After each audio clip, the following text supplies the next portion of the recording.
gila dari awal. Tapi reset kembali, best of 3 become a best of 1. RRQ Hoshi atau tim Liquid second pick sekarang masih ya. Kayaknya nggak ada perubahan sama sekali ya. Iya ya, berarti 3 game ini memang RRQ di second. Betul. First picknya Udah dipegang penuh Liquid, masih Fanny, masih Hilda, Povius, Dairon udah cukup sekali aja di game pertama, game kedua masih dikunci. Wah ini tricky nih. Lepas-lepasin semua nggak sih sekalian? Atau Shuyo. Tadi Joy juga open gak sih? Joy enggak? Oh, Joy di ban ya? Joy di ban. Makanya dia ngambil Suyo. Pertukaran tadi memang gue pikir Suyo, Harit sama Loi. Granger yang nggak diambil ya tadi ya? Granger yang tutup. Oke. Tapi kalau misalkan ngelihat dari kondisinya kayak game sebelumnya ya, kayaknya udah Suyo aja sih. Joy-nya kayak di game pertama kan masih ke handle kan, kena Tigreal Implosion. Terus mereka punya gold-nya Harit juga yang lebih aman. Yves ditutup, ini juga salah satu signature hero kan. Dari Rins tadi lumayan mengganggu. Gak tumbang loh berarti tadi. Iya. Dari Rins. Minusnya emang tadi gak ada space yang aman aja buat Rins ya. Jadi sulit buat ngasih deliver damage dari Rins ke teman-teman Liquid PH yang memang lagi owning banget. Chushinnya masih nggak mau ngambil resiko lebih. Shuyo Joy seenggaknya. Seenggaknya ada pertukaran nih. Tapi ya kita akan ngelihat juga seperti apa nantinya. Karena ada Harit Granger juga kan. Jadi ini bisa sama-sama dapat nih. Tinggal pilih aja apa yang mereka mau duluan. Shuyo kah? Pilihannya Granger justru ya. Grangernya ini terlalu mahal untuk dilepas.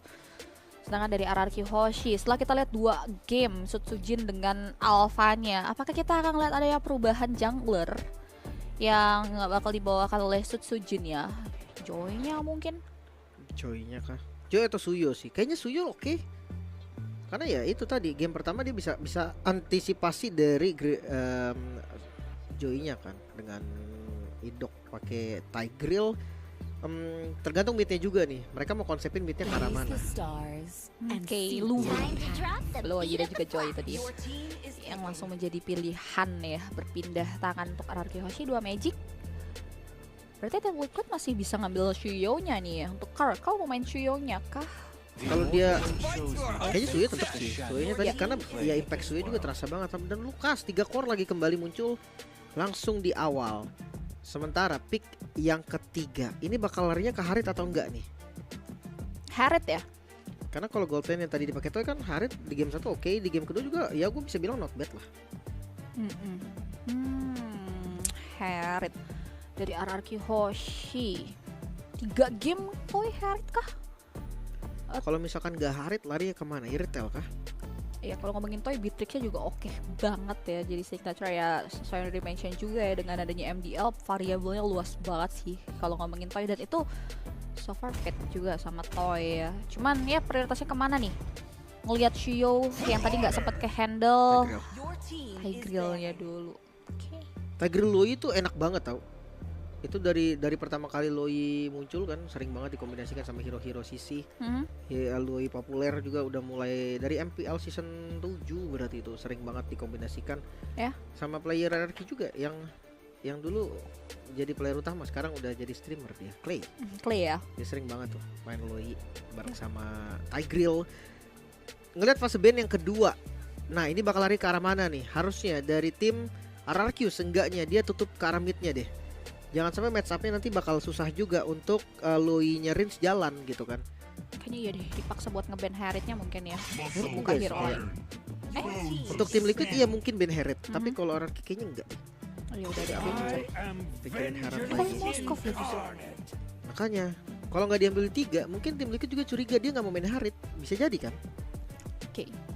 Ketot next-nya Hylos udah boleh di concern juga sih mungkin ya lagi untuk RRQ Hoshi ban. Sedangkan dari Liquid target bandnya Karya Gold itu tadi. Tapi ya lihat dulu ini dari RRQ Hoshi, entah either mereka nutup Karya Hylos atau potensial mid lane. Belum ada mid lane yang bisa diamankan, kayak mungkin Vexana yang ditutup atau nutup Karya Valentina. Banyak sih. Sebenarnya kalau misalkan gue lebih khawatir ke long range-nya gitu loh. Cecilian kah? Parsia kah? Walaupun memang Parsia kayaknya gampang ketangkep juga sama Joy ya. Jadi memang opsinya ke arah yang bisa ngedes, yang bisa kabur-kaburan. Ya itu Valentina. Irithel ban, itu dia. Mereka memang ngerasa Harit itu bukan masalah. Makanya mereka bandnya lebih ke marksman bahkan. Kalau di Harit berarti 3 magical soalnya kan. Output damage-nya bakal kena Athena Shield, kena Rose Gold. Iya sih, lumayan PR ya, kejawab sama defense itemnya. So, Toy, hero-nya Toy dulu atau Dairan dulu? Dairan, Idit kah? Atau mau ngambil Cici lagi? Kayaknya kalau misalkan mau cari badan lagi, Khalid gitu oke gak sih? Ya, Khalid atau Khalid Chow mungkin. Iya. Oh, Tamus. Oke. Tamus kah? Masuk bagian dari badan sih, hero badan juga sih Tamus. Ya untuk match up sama Lucas juga oke sih. Karena Tamus itu mau apapun yang terjadi dia strong banget di landingnya. Beleric itu deh yang banyak yang bilang juga Beleric sebagai counter dari Joy gitu kan. Walaupun tadi sempat gue bilang nggak sampai kayak natural pasti bisa ada Beleric, Joy udah nggak bisa main nih, nggak gitu juga gitu kan. Tetap masih bisa ada selaannya bersama dengan Vexana. Utility mid plus roamer heavy CC. Wow, ini kombinasi yang bagus juga nih sebenarnya untuk tim Liquid PH. Dari tim Liquid Philippines ya, melihat adanya 1-1 yang langsung diamankan oleh Toy. Ini resikonya lumayan tinggi berani sih. Ada Beleric gitu kan yang di mana Beleric juga Kraton damage-nya sih yang gua khawatirkan. Tahunnya gua nggak khawatir. 1-1 pasti bisa lompat gitu kan, masih bisa lepas. Nettle Flower ya. Tapi 1-1 memang signature Toy juga sih. Yep. Di MPL juga kita sering lihat 1-1 dari Toy kan. Betul. Itu aktif banget. Terus kayak banyak target yang bisa dipecahin juga. Cuman hati-hati landingnya ya. Karena 1-1 tuh tipis banget. 1-1 Melissa itu base HP-nya memang udah kecil. Kena Death Sonata, wah. Itu hilangnya bisa sekali kena 1/4 tuh. Wah, dahsyat juga, makanya harus hati-hati. Nah itu dia nih ya. Oke, semakin mendembarkan dan cukup mencekam nampaknya ya untuk last match kita. Ditutup kembali dengan adanya pola 2-1 untuk RRQ Hoshika atau untuk tim Liquid Philippines. Dan penasaran juga nih apakah Beleric yang diamankan. Dari JP akan menjawab rotasi yang bisa dimaksimalkan oleh Joy yang dia bawakan kali ini oleh Setsujin. So without any further ado, let's get jump to the line of down untuk melihat visualisasi dari 10 hero yang sudah diamankan oleh kedua belah tim. Oke, pergerakan awal ini bakal jadi kunci yang paling utama juga. Ngelihat dari Setsujin dibantu dulu untuk mengambil buff dan lebih cepat, kayaknya patternnya nggak bakal kalah jauh banget. Memang tetap lebih cepat juga dari posisi Suyo kan, cuman selama nggak jauh nggak masalah. Apalagi selama nggak ada jungle yang keambil juga masih aja. Sementara untuk gold lane sih, gue lebih khawatir karena gold lane-nya ada lihat poke damage karena JP. Revitalize udah berhasil dibuka juga dan Rince untungnya masih selamat. Iya, masih nggak trigger apapun ya, nggak ada trigger dari segi battle spell sejauh ini. Dan ya ini jadi same pattern ya kalau kita bicara early, emang fisikalnya main super aman.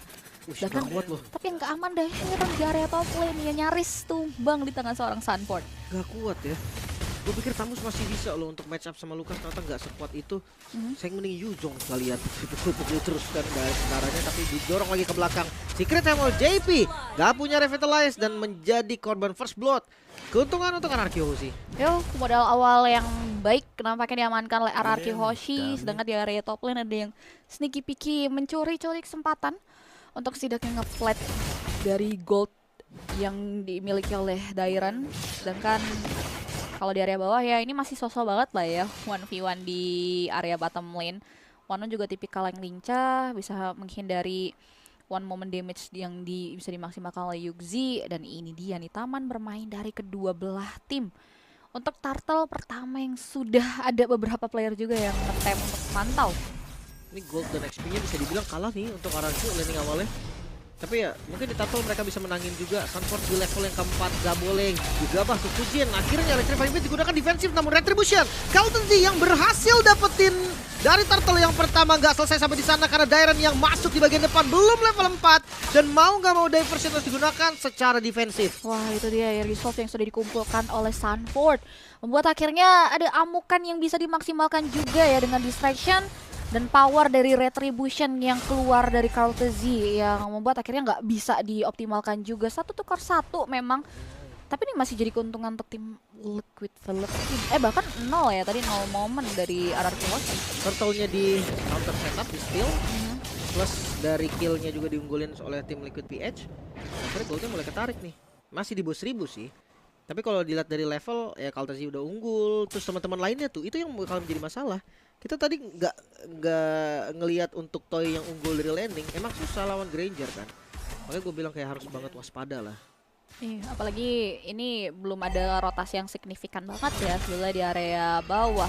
The diversion moment sudah mulai dibuka, mengarah ke area satu rumput penting dan mengunci satu pemain Sanford. Nampaknya akan menjadi makanan empuk dari pemain-pemain RRQ Hoshi. Hilang sudah sosok Sanford dan nampaknya tim RRQ Hoshi bakal coba untuk memaksimalkan kekosongan di area top lane dan mundur kembali menjadi jawaban yang wise untuk RRQ. Bahkan Toy pun sadar nih, kayaknya udah pada nggak ada di map kan. Dia harus benar-benar jaga posisinya. Bisa banget ditabrak oleh Kaltesi, makanya dia langsung ngambil ke arah turret di bagian depan. Cuma tetap kayaknya bisa ditabrak nih walaupun ada idok gitu kan, tetap harus jaga-jaga Toy. Kayaknya lepas udah jadi pilihan terbaik. Namun sudah ada Wrath of the Riot mengincar ke arah idok, masih punya flicker, untungnya idok masih bisa selamat. Masih bisa mundur ya. Dan sedangkan dari tim Liquid mereka coba untuk kembali mundur karena harus mempersiapkan kembali nih serangan karya Turtle kedua. Dan di area bottom lane memang cukup berdarah-darah banget. Yukinya dapetin keunggulan juga dengan kekosongan waktu dari Toy yang harus pulang. Gold diambil habis. Dan Turtle apakah ini bisa menjadi tolak ukur RRQ Hoshi untuk bisa memulihkan? Walaupun tricky banget sebenarnya untuk Setsujin. Great Hammer lagi didorong ke bagian belakang, masuk dengan Unleash the Beast, tapi di bagian depan lagi-lagi Retribution Kaltesi masih cukup on point. Bahkan Dairon yang coba untuk melakukan zoning out juga sekarang masih bisa diponis.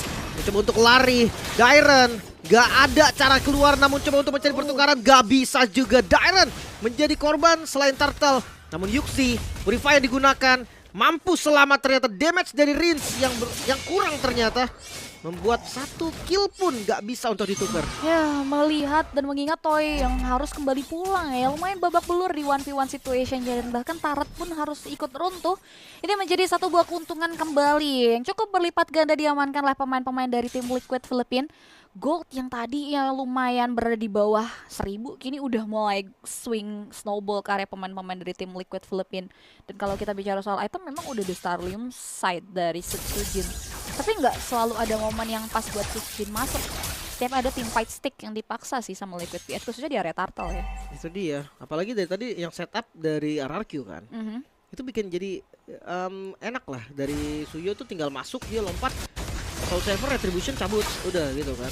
Apalagi sekarang udah 2000 gold nih yang diunggulin. Mungkin balik lagi cari spot-spot bagus untuk diversion, ini bisa jadi opsi juga nih. Kayak gini.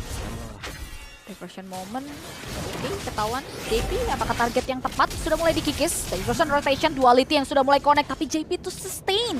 Bahkan Revitalize pun sudah di pop up, masih belum bisa menembus, tapi setidaknya nge-buying time ke Toy menukar dengan adanya satu turret di area bottom lane. Itu oke sih, oke banget, karena memang yang dibutuhkan oleh One tuh farming di awal. Dia nggak gimana-gimana sama kill. Selama ada zoning out yang bagus dari teman-teman ya, bikin One-nya free farming sampai jadi 2-3 item juga udah oke. Tergantung template itemnya nanti. Corrosion DHS mungkin tuh jadi 2 item utama. Larinya itu bisa kena Talker di top lane. Eternal Guard Setsujin tertangkap, trapping yang dilakukan tim Liquid PH ini mungkin di luar dari ekspektasi Setsujin. Asli sih. Wow, Setsujin hilang di kali pertama beriringan dengan adanya Turtle yang juga kebetulan sudah muncul. Dan harusnya ini kemudian akan menjadi perfect Turtle ya untuk teman-teman dari Liquid Philippines. Memang terlalu dangerous juga kalau mau coba untuk maksain. Ya udah 2 pemain memang di sana. Prince masih belum memunculkan batang hidungnya, sedangkan Sanford ngasih distraction.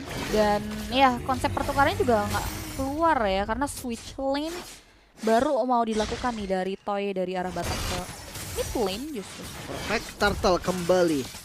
Tim Liquid PH, mereka lagi memimpin dari segi gold, dari segi level sekarang, namun diversion ke lokasi yang wow, dipaksa sepertinya JP. Wrath of the Riot untungnya Toy dan juga Dairon masih bisa keluar dari area jangkauannya. Wah, untung juga nggak langsung adanya Eternal Guard yang dibuka ya dari sosok Sanji, yang ngebuat nggak ada follow up dari serangan yang dibuka oleh tim RRQ. Dan ini menjadi keuntungan kembali yang bisa diamankan oleh Liquid Philippines karena gak banyak hal. Satu objektif outer turret diamankan, sedangkan di area mid lane Sanford terserap, ditarik dengan arahnya implosion dan juga Secret Hammer, dibantu dengan ya damage start yang buat akhirnya Sanford tumbang di kali kedua. Setsujin, oke, Retribution dari keduanya yang keluar masih bisa selamat untungnya. Tapi ini farming space lagi untuk di bagian top lane. Toy mendapatkan wave minion lagi. selama masih gak ada korban, gue rasa game ini masih tenang-tenang aja. Memang gold dipegang oleh tim Liquid PH, tapi selama memang asuransi late game masih unggul, gue rasa masih fine. Ya 2000 konsol terdengar. Oke, Rins terpaksa flicker mundur ke area belakang terlebih dahulu, hanya coba untuk mengancam. Dan masih dinantikan sih permainan laning jauh mungkin yang bisa dimaksimalkan oleh SoToJin di keadaan genting seperti ini, karena udah mulai ada lumayan ada celahnya juga untuk bisa dimaksimalkan. Sedangkan dari tim Liquid Philippines mereka udah dipaksa harus main disiplin lagi sih, nggak bisa terlalu buru-buru masuk ke area lini pertahanan. Ditambah poinnya juga udah mulai into nih ke setiap fight back yang mau coba diupayakan oleh RRQ Hoshi. Ya, mungkin bisa jadi 3-2. Kalau memang mau 4-1, empatnya ini punya opsi loh untuk 5-5-nya geng ke arah satunya gitu kan. Banyak strategi yang bisa digunakan ketika lu udah pakai Loi. Dan kita juga melihat beberapa kali kill yang dilakukan oleh RRQ juga itu karena diversion. Winter, wow, pilihannya bagus banget sih. Sanji, in case kalau dia memang kena crossbow tank, dia pakai Winter ini untuk nahan dan ngelepas crossbow tanknya. Banyak ancaman ya dari crossbow tank, SoToJin juga yang masuk. Oke, sudah ada conceal play.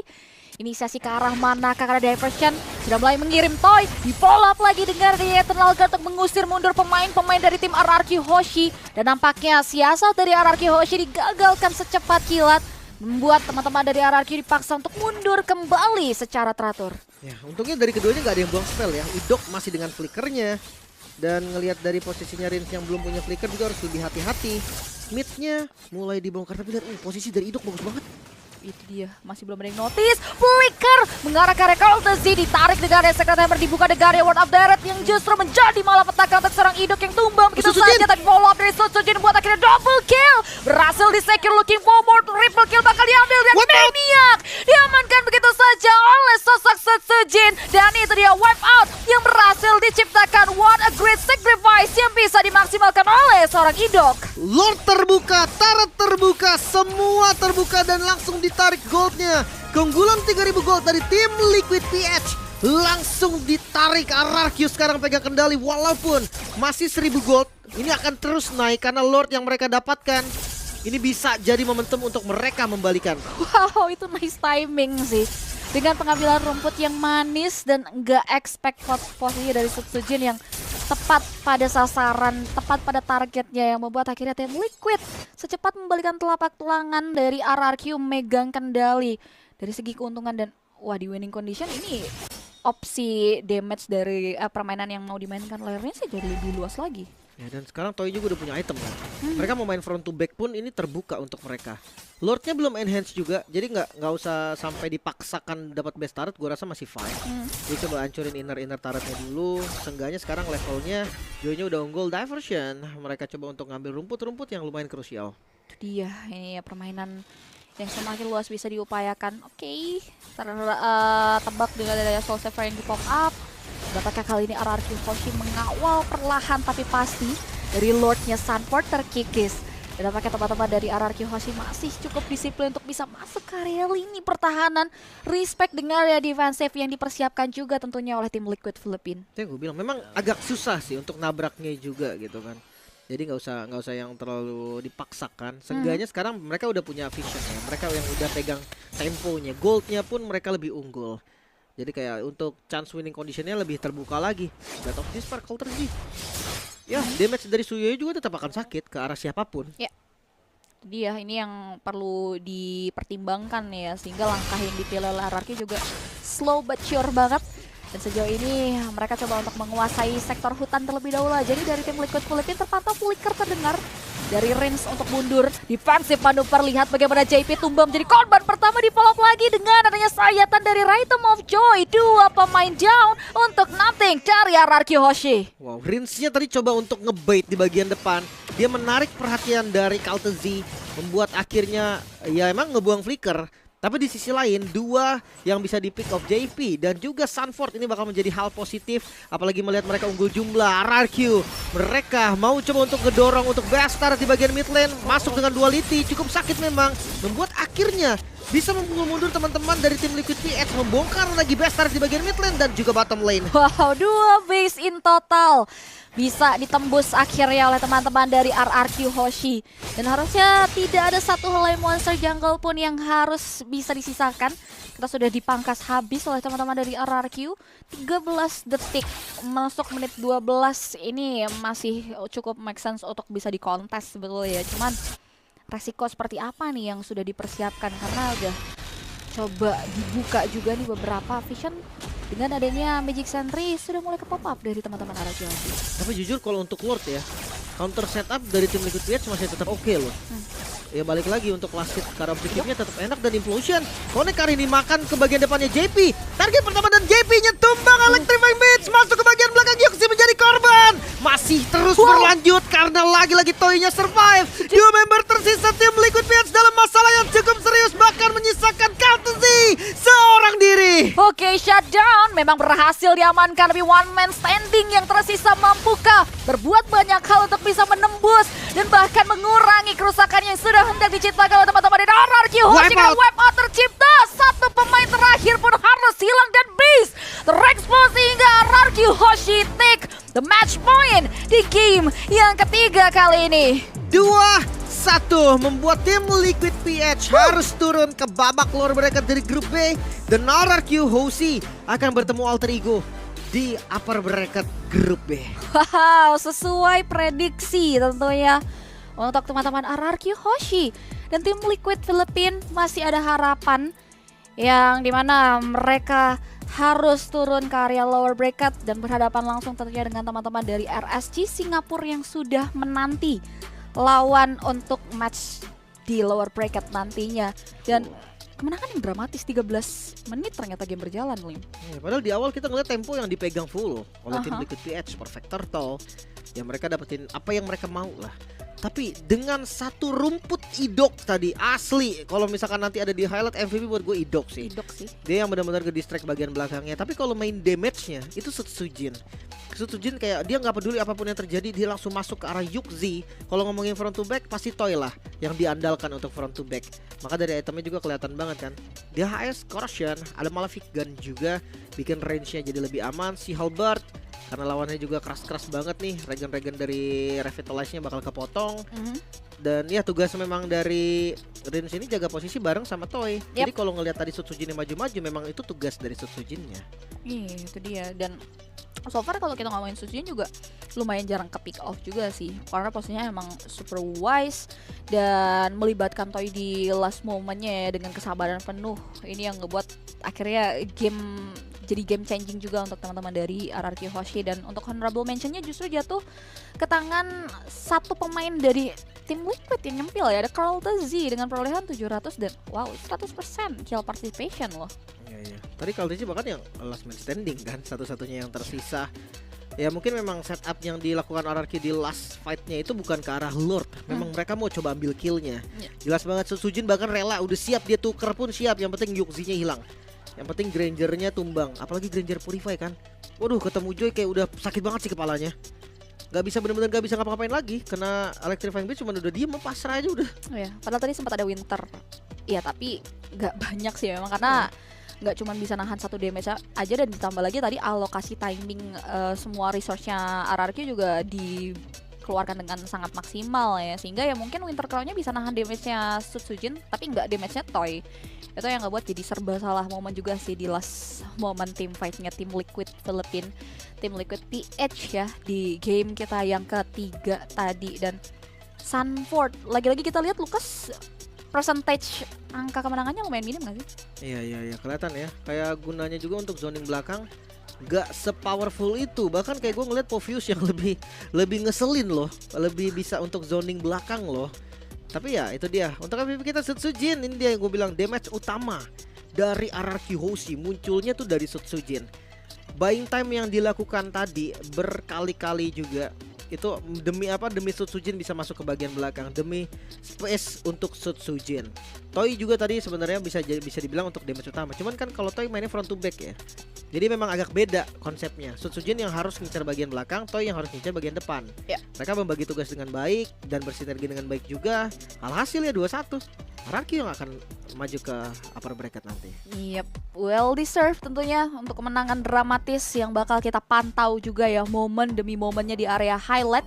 Karena kalau kita ngomongin karya early pressure-nya ya memang sempat ada first blood, tapi ada titik balik yang diamankan. Mungkin ya kita bicara titik baliknya tuh di objektif netral ya, yang nyaris gak ada chance buat Sutsujin masuk dengan aman. Tapi ternyata dengan kesabaran penuh, dengan timing yang tepat juga untuk diversion, ini jadi boomerang effect tersendiri untuk Liquid PH sejauh ini di game yang ketiga tadi. Bisa dibilang gitu sih. Walaupun awal mereka pegang semuanya ya, mereka pegang kendalinya, lihat Sutsujin kena trap, terus poin killnya juga mereka lebih unggul, tapi sedikit demi sedikit ada juga kill-kill yang bisa diamankan kayak implosion ke arah Tara tadi. Dan ini yang gue bilang, rumput dari Idok yang akhirnya dia ngebuang banyak banget source. Sutsujin masuk dengan bebasnya, lihat nggak ada lagi yang bisa pegang Sutsujin karena semuanya udah dipakai. Kaltejinya udah pakai semua skill buat kabur, terus kayak dari Yuxi-nya juga udah pakai untuk follow up ke arah Belerek yang Wrath of Dryad tadi. Dan ini juga lihat Rins lagi-lagi dia bisa mancing Kaltezi. Jadi Kaltezinya nggak ada di team fight tuh. Mereka bisa makan 2 sisanya. Gak expect sekilat itu sih ya, dengan one moment only loh. Ini udah jadi serba salah ya setiap move yang mau diupayakan oleh teman-teman dari Liquid Philippines. Damage dari Toy juga udah masif banget harusnya. Di menit yang ke-13 dengan adanya revenue yang bisa dihasilkan, shutdown memang dihasilkan, tapi ya nggak banyak hal lagi ya. There's nothing Kaltezi can do di game tadi. Tersisa sendiri berhadapan dengan 4 pemain yang hadir, yang ngebuat akhirnya match point 2-1 reverse sweep untuk RRQ Hoshi, yang harusnya kita akan ngobrol-ngobrol santai ini karena tim Indonesia yang untungnya berhasil mengamankan kemenangan di game kali ini. Iya bisa ya kita ngobrol-ngobrol nanti ya. Tapi gue suka sih dengan konsep one-one-nya ini. Memang kalau dilihat dari draft, one-one ini kayak kesannya agak menantang. Agak menantang kayak Balarik yang keras banget gitu kan. Terus kayak posisi dari Vexana yang range-nya lumayan jauh. Belum lagi Lukas yang keras nggak, yang bisa ngebait crossbow tank lah. Tapi ternyata memang bisa dimainkan dengan sangat baik. Dan lagi-lagi hero power. Mungkin bisa dibilang hero power hampir nggak ada counter lah ya. Karena hero power ya itu, dia pede banget pakai hero-nya, jadi dia nggak takut apapun. Nah itu dia. Dan as usual kita akan lihat heatmap-nya juga ya. Rotasi awal dari Sutsujin sih ya emang berdarah-darah karena emang nggak ada objektif netral turtle yang bisa di make sure. Tapi dia proaktif banget sih untuk nukar kerugiannya. Dengan kalau nggak salah cuma sekali doang ke pick off, setelah itu ya udah lebih leluasa lagi untuk mainin di atas menit ke-5 tuh lebih ke farming pattern dari wave ke area jungle-nya juga. Dan jarang banget sih emang rotasi ke area jungler yang dimiliki oleh Kaltezi karena emang terlalu berbahaya juga kan. Iya kondisinya lawan Suyo juga kan. Jadi kayak banyak kemungkinan yang negatif lah ketika dia coba untuk invade paksa di awal. Apalagi hero dari teman-teman mereka juga nggak bisa untuk nge-backup cepat kecuali diversionnya ready. Tapi ya gue suka banget sih timing paksanya Sutsujin itu loh. Dia paksa ke belakang, pokoknya dikasih damage ke belakangnya, nggak peduli apapun yang terjadi. Tuker pun ready. Makanya tadi kayak ya dari Grangernya juga nggak bisa apa-apa lagi. Apalagi ya dia purify kan, flicker pun gue rasa dia nggak akan selamat